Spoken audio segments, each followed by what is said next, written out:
15वां अध्याय प्रारंभ। पुरुषोत्तम योग। श्री भगवान जी बोले संसार अस्वस्थ के समान है, यानी कि पीपल के समान है, जिसका पुराण पुरुष जड़ ऊपर है और चराचर जगत रूप शाखा नीचे है। वेद इसके पत्ते हैं, जो जानता है वही वेद का ज्ञाता है। उसकी शाखाएं ऊपर फैली हुई हैं। सत्व रज और तमोगुण उसकी रस वाहिनी नसें हैं, इनसे इनका पालन होता है। शब्द रूप आदि इसकी डालियां हैं। पीछे कर्म रूप में प्रकट होने वाली इसकी जड़ें नीचे मनुष्य लोक में और भी नीचे तक चली गई हैं। पर अस्वस्थ का यह रूप, इसका आदि अंत और आकार संसारी प्राणी के ध्यान में नहीं आता और इसकी जड़ें गहरी हैं।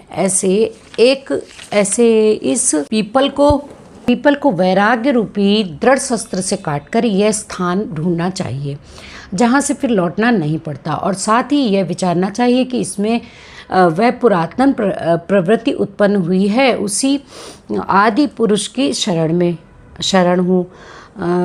अहंकार और मोह रहित संग, दोष को जीतने वाले, आत्मज्ञान से निरत, सब कामनाओं को दूर,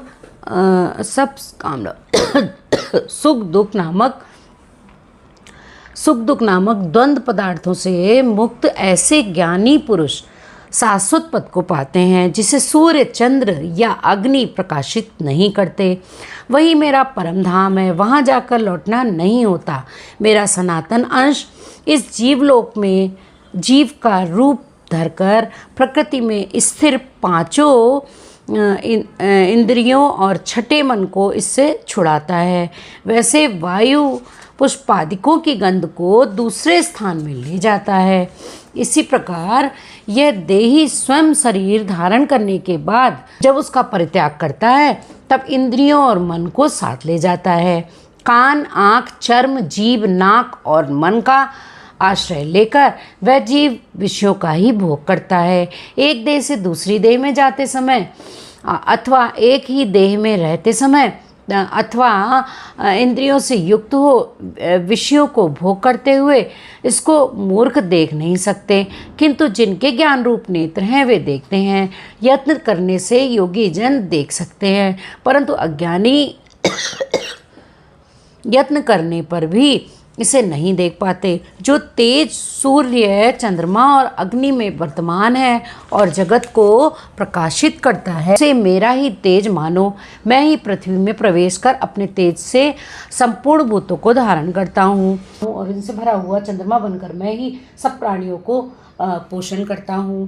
मैं जठराग्नि होकर प्राणियों के देह में प्रविष्ट हूँ और प्राणवायु अपान वायु से संयुक्त होकर चारों प्रकार भक्ष्य भोज चोष्य लेह से भोजन किए प्राणियों के अन्न को पचाता हूँ। संपूर्ण भूतों के हृदय काल में निवास करता हूँ। मुझसे ही स्मृति, ज्ञान और उनका नाश होता है। सब वेदों में जानने योग्य मैं ही हूँ।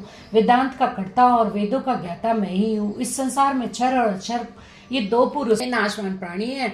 वे क्षर कहलाते हैं और उसमें कूटस्थ अर्थात शैल शिखर के भांति स्थिर चैतन्य को अक्षर कहते हैं। किंतु उत्तम पुरुष परमात्मा विकार रहित, सर्वनियंता, बंधन मुक्त, नित्य रूप तीनों लोकों में प्रविष्ट धारण पोषण करता है। वह इन दोनों से अलग है। मैं क्षर अक्षर से उत्कृष्ट हूँ। इसी कारण से लोक और वेद में पुरुषोत्तम नाम से विख्यात हूँ। हे भारत, जो ज्ञानी जन इस प्रकार से मुझको पुरुषोत्तम जानता है, वह सब कुछ जानता है और सर्वतो भावेन मेरा ही स्मरण करता है। हे भारत, शास्त्र के गुह भेद को जो मैंने कहा है जानकर बुद्धिमान पुरुष कृत्य होता है। इस सुपनिषत्सु ब्रह्म विद्या योग शास्त्रे श्री कृष्ण अर्जुन संवादे भक्तियों के नाम 15 अध्याय समाप्त हुआ। 15वें अध्याय का महात्म्य। श्री नारायण जी बोले, हे लक्ष्मी, अब 15वें अध्याय का महात्म्य सुनो। उत्तर देश में एक नरसिंह नाम का राजा था और सुभग नामक मंत्री था। राजा को मंत्री पर बड़ा भरोसा था। मंत्री के मन में कपट था। मंत्री चाहता था कि राजा को मारकर वह राज्य मैं ही करूँगा। इसी भांति कुछ काल व्यतीत हुआ। एक दिन राजा नौकर चाकरों सहित सो रहा था। तब मंत्री राजा को सारे नौकरों समेत मारकर राज्य करने लगा। राज्य करते हुए समय व्यतीत हुआ। एक दिन वह भी मर गया। यमराज के पास दूध बांध कर ले आए। यमराज ने कहा कि हे यमदूतों, ये बड़ा पापी है, इसको घोर नरक में डालो। हे लक्ष्मी। इस प्रकार वह पापी कई नरक भोगता भोगता धर्मराज की आज्ञा से घोड़े की योगिनी में आया। संगल द्वीप में जाकर घोड़ा बना। बड़े घोड़ों का सौदागर उसे मोल ले और भी घोड़े खरीद कर अपने देश को चला। चलते चलते अपने देश में आया। तब वहाँ के राजा ने सुना कि अमुक सौदागर बहुत से घोड़े लेकर आया है। तब राजा ने उसे बुलाया। देख कर घोड़े खरीदे। उस घोड़े को भी खरीदा। जब उस घोड़े को फेरा, तब राजा को देखकर उसने सिर फेरा। राजा ने देखकर कहा कि यह क्या बात है, घोड़े ने सिर फेरा है। तब राजा ने पंडित बुलाकर पूछा कि इस घोड़े ने हमको देखकर सिर फेरा है, इसका क्या कारण है। तब पंडित ने कहा कि घोड़े ने आपको सिर नवाया है। राजा ने कहा कि ये बात नहीं। कई दिन पीछे राजा शिकार खेलने को उसी घोड़े की सवारी पर करके गया। वह घोड़ा जल्दी चलता था। राजा शिकार खेलते खेलते बहुत दूर चला गया। उस दिन हाथों हाथ राजा ने शिकार पकड़कर मारे। राजा बहुत प्रसन्न हुआ। दोपहर हो गई। राजा को तृषा लगी। वन में एक अतीत देखा। कुटिया में बैठा था। तालाब जल से भरा हुआ है। वहां राजा उतरा। घोड़ा वृक्ष से बांधकर कुटिया में गया। देखा तो साधु अपने पुत्र को गीता के 15वें अध्याय का पाठ सिखा रहा है। वृक्ष के पत्ते पर श्लोक लिख दिया है। बालक को कहा खेलते फिरते और इसको कंठ भी करो। जिस वृक्ष से राजा ने घोड़ा बांधा था, उसी वृक्ष के पत्ते पर श्री गीता जी का श्लोक लिखा था। वह बालक पत्ता लेकर खेले और भी पढ़े भी। उस पत्ते को घोड़े ने देखा। तत्काल उसकी देह छूटी, देवदेही हो गई। स्वर्ग से विमान आए, जिस पर बैठकर वैकुंठ को चला गया। इतने में राजा पानी पीकर बाहर आया तो देखा कि घोड़ा मरा पड़ा है। राजा चिंतावान होकर, यह घोड़ा किसने मारा, इसे क्या हुआ है। इतने में वह देव संत बोला, हे राजन, तेरे घोड़े का चैतन्य मैं हूँ। मैंने अब देवदेही पाई है, वैकुंठ को चला हूँ। राजा ने इसमें विस्मित होकर दंडवत किया। पीछे से और सेना के लोग आए मिले। राजा अन्य घोड़ों में सवार हो अपने घर को चला गया। अपने पुत्र को राज्य देकर आया। लोग आए मिले। राजा ने विस्मित होकर दंडवत की। पीछे से और सेना के लोग आए मिले। राजा ने घोड़े में सवार हो अपने घर को चला गया। अपने पुत्र को राज्य देकर आप वन को गया। तप करने लगा। श्री गीता जी के 15वें अध्याय का पाठ किया करें।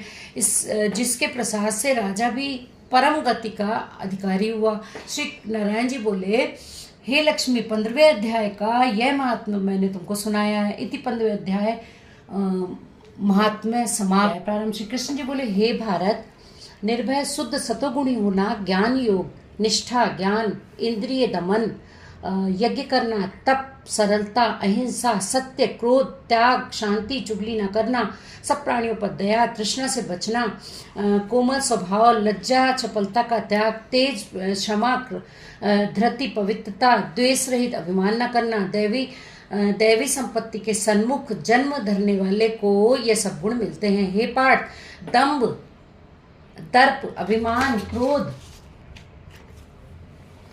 कटुभाषण और अज्ञान से सब आसुरी संपत्ति के सन्मुख जन्म लेने वालों को प्राप्त होते हैं।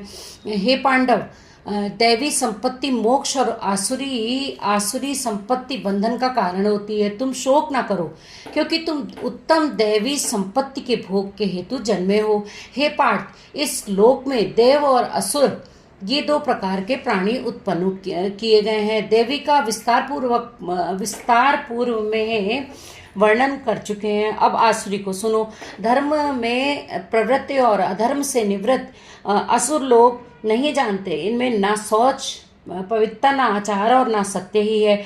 वे संसार को असत्य, निराधार और अनिश्वर कहते हैं। उनके मन में जगत की उत्पत्ति का कारण काम से प्रेरित स्त्री पुरुषों के संभोग के अतिरिक्त कुछ भी नहीं है। मलिन आत्मा मलिन आत्मा, अल्प बुद्धि, दारुण करने वाले इस संसार को नष्ट करने के हेतु पैदा होते हैं और दूषित काम के आश्रित होकर वे दंभी, मानी और मद से युक्त पुरुष नीच कर्मों में प्रवृत्त होते हैं। वे मृत्यु पर्यंत चिंता से ग्रसित हैं। कामोपभोग ही सब कुछ है, इसी को सर्वस्व मानते हैं। अनेक आशा रूप पाशों से बंधे काम क्रोध में तत्पर कामोपभोग के लिए अन्यान्य से अर्थ संचय की इच्छा करते हैं। मैंने आज यह पाया, इस मनोरथ को पाऊंगा, यह है और यह धन भी मेरा हो जाएगा। यह सत्य तो मैंने मारा, दूसरे को भी मैं मारूंगा।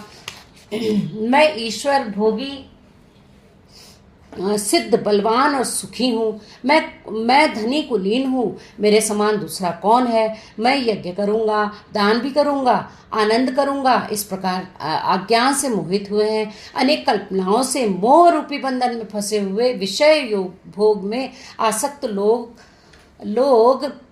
रौरव नरक में गिरते हैं। अपनी बड़ाई आप करते हैं, धन धाम के मद में चूर रहते हैं। शास्त्रोक्त विधि छोड़कर केवल नाम के लिए ही यज्ञ करते हैं। ये अहंकार, बल, घमंड, काम और क्रोध से युक्त है। अपनी तथा औरों की देह में स्थित मुझ में द्वेष रखते हैं तथा मेरी निंदा करते हैं। इन द्वेष करने वाले क्रूर और अधम पापियों को मैं संसार की आसुरी योनियों में डालता हूँ। हे कौन्ते, जन्म जन्म में मैं आसुरी योनि पाकर वह मूर्ख मुझको पाए बिना ही अंत में अधोगति को प्राप्त होते हैं। काम, क्रोध और लोभ से 3 नरक के द्वार हैं जो आशा का नाश करते हैं। इस कारण तीनों को त्यागना चाहिए। हे कौन्ते, इन 3 नरक द्वारों से छूटा हुआ मनुष्य अपने कल्याण को सुकृत यानी कि सत्कर्म करता है, तब उत्तम गति को पाता है। जो शास्त्रोक्त विद्वानों को छोड़कर स्वेच्छानुसार कर्म करता है वह सिद्धि को नहीं पाता, सुख को नहीं पाता और परम गति को नहीं पाता। अतएव कार्य और अकार्य इनको जानने के लिए शास्त्र प्रमाण है। शास्त्रोक्त विधान जानकर उसी के अनुसार कर्म करना चाहिए। इति 16वें अध्याय का महात्म्य। श्री नारायण जी बोले, हे लक्ष्मी, सोरठ देश है और जिसके राजा का नाम खड़गबाहु था, बड़ा धर्मात्मा था। उसके हाथियों में एक हाथी बड़ा मस्त था जिसकी धूम मची रहे, महावतों को पास न आने देवे। जो महावत उस पर चढ़े उसको मार डाले। हाथी के पांव में जंजीर बंधी रहे, जिसके भेद से राजा ने और देश के महावत को बुलाकर कहा, कोई ऐसा होए जो इसी हाथी को पकड़े, मैं उसको बहुत सा धन दूंगा। हे लक्ष्मी, उस हाथी को किसी ने नहीं पकड़ा। एक दिन हाथी नगर में चला गया। सामने एक साधु चला गया।